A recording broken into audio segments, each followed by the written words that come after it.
Hi sewing friends, welcome to my sewing room. I am making a really fun block today using some solids. It feels kind of summery, and I'm going to show you how to do this piece right here today. It uses 5 wedges.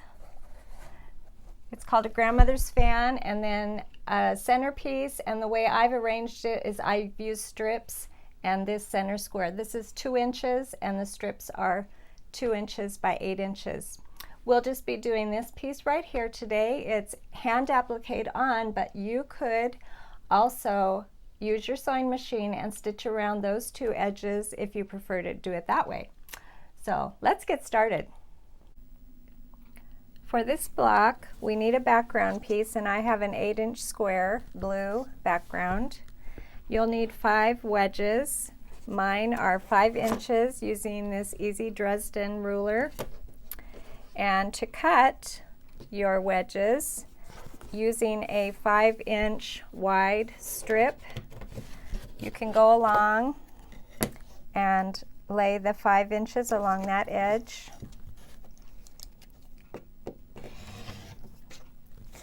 And I need to turn it because I can't get around the camera.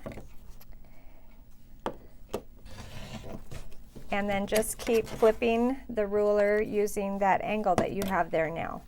There it is. And if you're using scrap fabric, you'll just need to line up the 5 inches on the edge of your fabric and cut around. So you'll need 5 wedges. You'll need about a 3-inch square. You're going to use a little template like this for our little centerpiece here.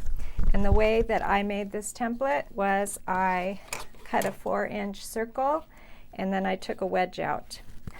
You could also cut a 2-inch square and take a scissor, and this doesn't have to be exact because this is your quilt. Just make a little arch here from point to point and you'll have your centerpiece right there. So let's get started. We're going to sew 5 wedges together, and then I'll show you how to applique it on your background. Now we're going to press our little fan here. And to get it ready for applique, I'm going to turn it over, and I'm going to just fold down about a 1/4 inch and move around and get the edges pressed inside. And it should look like that. To make our little centerpiece, I'm going to use this little template I made, and I'm going to put a pencil line right over here. Then I'm going to cut, but I'm going to cut about, ½ to 1/2 inch away from my pencil line. Then I will take my little template, lay it on there, and use that to press the edge in.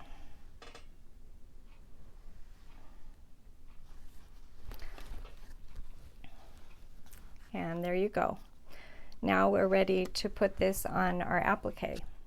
I have my wedges sewn together and I press the edge in, so I'm going to pin,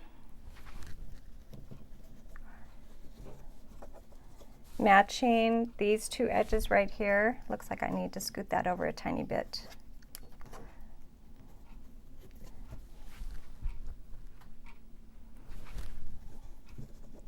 Pin the edges down and inside, and then take the center, line it up with these edges right here, pin that down, and then take a needle and thread and applique it all down. That's all there is to it. Here you can see my stitches on the back where I've appliqued the fan on, and I tried to use a stitch that sort of matched what I was sewing. Thank you for joining me today in my sewing room.